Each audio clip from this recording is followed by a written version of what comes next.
জয়গুরু। পরম প্রেমময় শ্রী শ্রী ঠাকুরের রাতুল চরণে শতকোটি প্রণাম। ঠাকুরের জীবনের অসংখ্য অলৌকিক কাহিনী রয়েছে, যেগুলো আমাদের মনে গভীর শ্রদ্ধা ও বিশ্বাস জাগায়। আজ আমরা শুনব শ্রীযুক্ত দুর্গানাথ সান্যাল মহাশয়ের মুখে ঠাকুরের এমন কিছু ঘটনা যা তাঁর ঐশ্বরিক শক্তি ও করুণা প্রকাশ করে। তো আসুন শুরু করা যাক আজকের পর্ব। তখন 1326 সাল। একদিন রাত্রে আমি একটি পৃথক ঘরে নাম জপ ও ধ্যান করছিলাম। পাশের ঘরে আমার স্ত্রী ও 3 ছেলে শুয়েছিল। আমি ধ্যানে এমন মগ্ন হয়ে পড়ি যে বাইরের কোনো শব্দ আমি কিচ্ছু শুনতে পাচ্ছিলাম না। আমি ধ্যানের মধ্যে যে শব্দ নাম জপ করছিলাম তার এক সময় শুনতে পেলাম না, কারণ তখন পাশের ঘর থেকে তুমুল গোলমালের শব্দ আসছিল। সেইটাই শুধু শুনতে পাচ্ছি। জানলাম আমার 3 ছেলে চিৎকার চেঁচামেচি করায় আমার স্ত্রী তাদের খুব প্রহার করেছে, তাই তারা খুব কাঁদছে। আমি তখন অতিশয় বিরক্ত বোধ করে ধ্যান করতে করতেই হাত জোর করে পরমপিতার নিকট প্রার্থনা জানালাম, আমার ধ্যানের বিঘ্নস্বরূপ এই সন্তানগণ মরুক, আমার আর তাদের নিয়ে কোনো প্রয়োজন নেই। পরদিন সকালেই আমি অতিমাত্রায় বিস্মিত হয়ে দেখলাম যে আমার 3টি ছেলে সর্দি, কাশি ও জ্বর বিকারে ভুগছে। আমি তখনই ঠাকুরের কাছে গিয়ে সব কথা জানালাম। আমার কথা শুনে শ্রী শ্রী ঠাকুর বললেন, দুর্গানাথ দা, আপনি বড়ই অন্যায় করেছেন। আপনি ধ্যান করতে করতে ভাবাবস্থায় যে প্রার্থনা পরমপিতার কাছে জানিয়েছেন তা তো সত্য হবেই।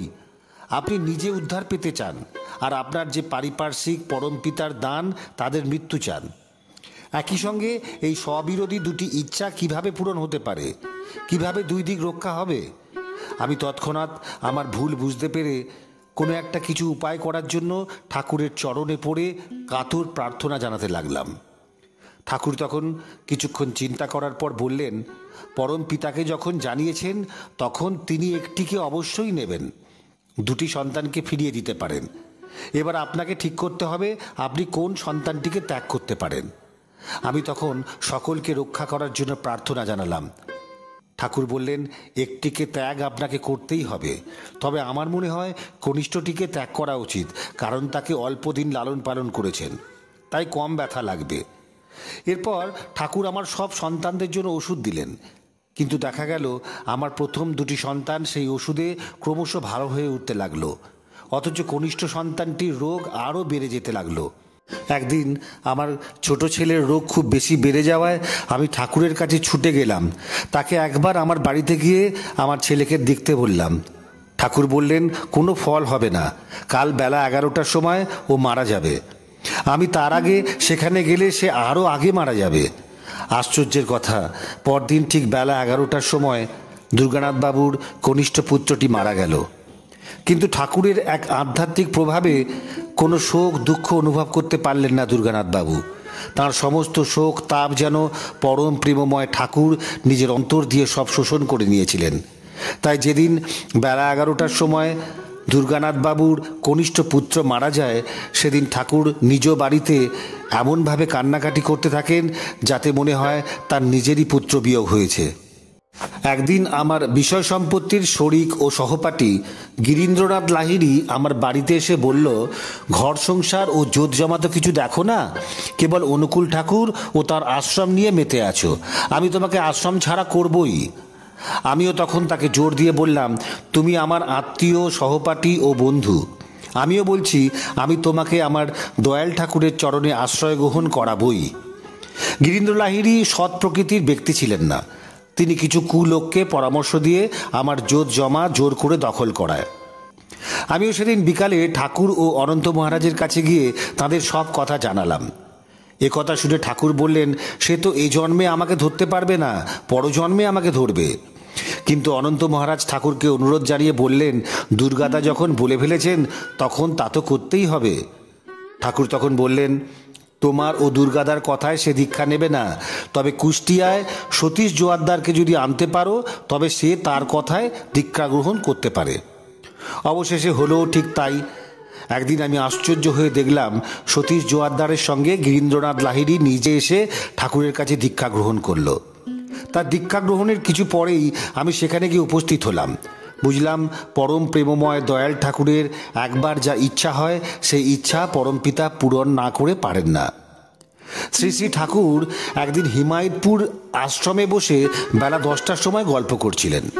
সামনে বহু লোকজন বসেছিল। এমন সময় তিনি চিৎকার করে বলে উঠলেন, জলে ডুবলো, জলে ডুবলো। আবার কিছুক্ষণ পরে বললেন, না না, বেঁচে গেল। পরের দিন ঠাকুর পায়ে হেঁটে কুষ্টিয়া অভিমুখে রওনা হন। আমি ও অন্যান্য আরও অনেকে তাঁর সঙ্গে যেতে লাগলাম। অবশেষে কুষ্টিয়ায় পৌঁছে আমরা জানতে পারলাম যে কুষ্টিয়ার গুরুভাই উকিল প্রফুল্ল রায়ের 5-6 বছরের একটি পুত্র আগের দিন বেলা 10টার সময় জলে ডুবে গিয়েছিল। তবে জলের মধ্যে তৎক্ষণাৎ তাকে খুঁজে পাওয়ায় এ যাত্রায় সে বেঁচে যায়। এইভাবে ঠাকুর তাঁর গুপ্ত যোগ বিভূতির ফলে দূরের জিনিসকে ও ঘটনাকে প্রত্যক্ষ করতে পারতেন। কিন্তু ঠাকুর প্রথাগতভাবে কোনো যোগ সাধনা করতেন না। কেবল জন্মাবধি নাম জপের ফলেই তিনি এই সব আধ্যাত্ম শক্তির অধিকারী হয়েছিলেন।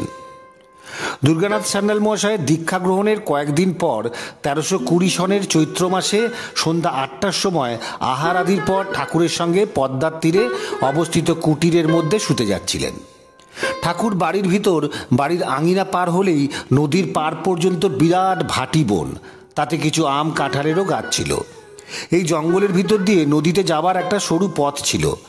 এই পথ দিয়ে যেতে যেতে ঠাকুর একসময় বলে উঠলেন, সতীশ এসেছে।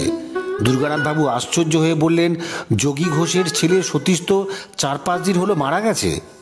ঠাকুর তখন বললেন, এই দেখুন না, আপনার ও আমার মাঝখান দিয়ে হেঁটে যাচ্ছে। ওই চলে গেল কিশোরীর বাড়িতে কীর্তন করতে।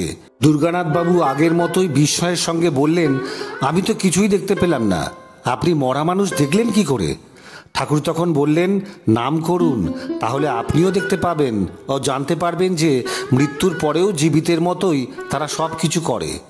খুব করে নাম ধ্যান করলে ইহ ও পরলোকের সব তত্ত্বই সহজে আপনাদেরও জানার মধ্যে এসে যাবে।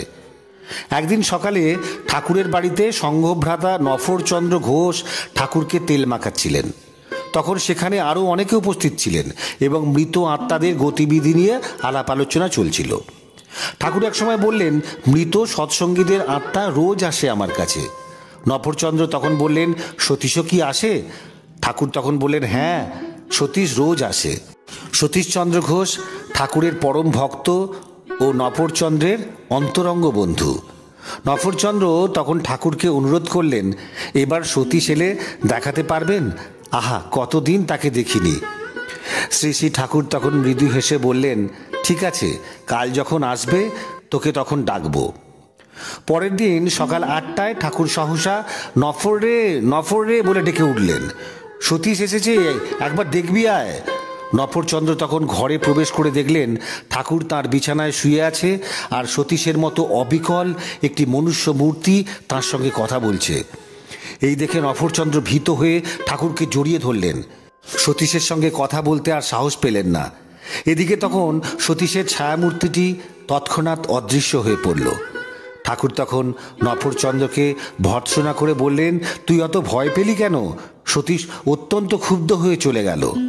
শ্রী শ্রী ঠাকুর একজন আধ্যাত্মিক গুরু নন, তিনি ছিলেন জীবন্ত দৃষ্টান্ত, যিনি মানুষের কল্যাণের জন্য নিজেকে উৎসর্গ করেছিলেন। দুর্গানাথ স্যান্যাল মহাশয়ের স্মৃতিচারণায় উঠে আসা এই অলৌকিক ঘটনাগুলো আমাদের এই সত্যটিকেই প্রমাণ করে। আপনারা কি আগে কখনো ঠাকুরের অলৌকিক ঘটনাগুলো সম্পর্কে শুনেছেন? যদি শুনে থাকেন তাহলে কমেন্টে আমাদের জানান। আর যদি ভালো লেগে থাকে তাহলে লাইক, শেয়ার আর সাবস্ক্রাইব করতে ভুলবেন না, যাতে এমন আরও ভাবগম্ভীর আলোচনা আপনাদের কাছে পৌঁছে দিতে পারি। ভালো থাকবেন, পাশে থাকবেন। জয় গুরু।